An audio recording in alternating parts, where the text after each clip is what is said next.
आप देख रहे हैं वतन समाचार। आज हम बात करेंगे आरएसएस को लेकर के। राष्ट्रीय स्वयं सेवक संघ ने अपनी शताब्दी यानी सेंचुरी पूरी कर ली है। प्रधानमंत्री मोदी की तरफ से कहा गया कि आरएसएस के लोग देश की आजादी के लिए, स्वतंत्रता संग्राम के लिए, आजादी हिंद के लिए जेल गए थे। उसके नेताओं ने अपनी बड़ी कुर्बानियां दी थी। फौरन कांग्रेस ने इसको लपक लिया और कांग्रेस की तरफ से पलट वार किया गया। कांग्रेस के नेता एक के बाद एक बयान दे रहे हैं।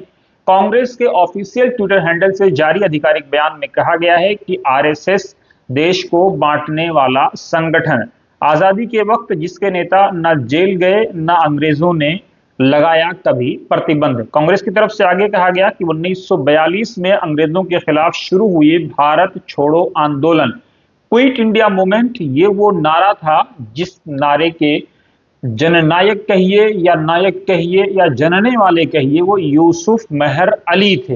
हालांकि इस नारे को राष्ट्रपिता महात्मा गांधी की तरफ से मंसूब किया गया, लेकिन जब इस पर रिसर्च हुई, तहकीक सामने आई, तो ये पता चला कि इस नारे के को देने वाले यूसुफ मेहर अली थे। कांग्रेस की तरफ से कहा गया है कि भारत छोड़ो आंदोलन में जब पूरा देश जेल जा रहा था, तब आरएसएस इस आंदोलन को दबाने में अंग्रेजों की मदद कर रहा था। आरएसएस की इस गद्दारी पर एक नारा सबकी जुबान पर था, जो देशभक्त थे वो जंग में गए, जो गद्दार थे वो संघ में गए। वो संगठन जिसका एक भी नेता आजादी की लड़ाई में जेल में नहीं गया। आरएसएस वो संगठन जो महात्मा गांधी, भगत सिंह और चंद्रशेखर आजाद जैसे देशभक्तों और क्रांतिकारियों को अराजक कहकर ब्रिटिश शासन के पक्ष में काम करता रहा। आरएसएस वो संगठन जिसने हिंदुओं और मुस्लिमों का सांप्रदायिक विभाजन कर देश को दो टुकड़ों में बांट कर खोखला कर दिया। आरएसएस वो संगठन जिसके हाथ महात्मा गांधी के खून से लाल हैं, ये कांग्रेस का आरोप है। हालांकि अटल बिहारी वाजपेयी ने अपने एक भाषण में जो है इस पर एक बयान दिया था। उन्होंने कहा था कि नाथूराम गोडसे का हमसे कोई ताल्लुक नहीं था, वो आरएसएस का नहीं था, लेकिन कांग्रेस की तरफ से ये आरोप लगाया गया है। कांग्रेस की तरफ से कहा गया है कि आरएसएस वो संगठन है जिसके तथाकथित वीर अंग्रेजों के मुखबिर रहे। आज ये 100 साल का हो चुका है, मगर इस 100 साल में इन्होंने एक भी काम ऐसा नहीं किया जिससे देश को नुकसान छोड़ कोई फायदा हुआ हो। ये हमारे देश का दुर्भाग्य है कि यहाँ आरएसएस जैसे सांप्रदायिक और नफरती संगठन के कार्यकर्ता सीधे तौर पर सरकार चला रहे हैं। कांग्रेस की तरफ से आगे कहा गया, जो लोग संविधान की जगह शुरू से ही मनुस्मृति की वकालत करते रहे हैं, अब वही लोग हमारे देश में मुख्यमंत्री और प्रधानमंत्री बन रहे हैं। ऐसे में उनसे सामाजिक, राजनीतिक और आर्थिक न्याय की उम्मीद कैसे की जा सकती है। कांग्रेस की तरफ से आगे कहा गया है, आज जो आरएसएस देश को राष्ट्रवाद का कहरा सिखाता है, उस आरएसएस ने 1925 में स्थापना के बाद से ही किसी भी ब्रिटिश विरोधी आंदोलन, जैसे 1930 का आंदोलन हो, 1942 का आंदोलन हो, उसमें भागीदार नहीं रहा। कांग्रेस ने आगे कहा है कि जब कांग्रेस, सोशलिस्ट, कम्युनिस्ट और अन्य क्रांतिकारी संगठनों पर बार बार प्रतिबंध लग रहे थे, तब आरएसएस पर ब्रिटिश शासन ने कभी कोई प्रतिबंध नहीं लगाया। इनके किसी स्वयंसेवक को कभी जेल नहीं भेजा, ताकि ये लोग बाहर रहकर जनता के मन में हिंदू मुस्लिम का जहर भर सकें।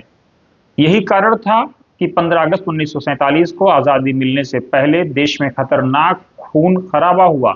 नफरत और दंगों के आगोश में आकर लाखों लोग जिंदा लाश बन गए। गांधी नेहरू के लाख प्रयासों के बाद भी देश दो भागों में बट गया।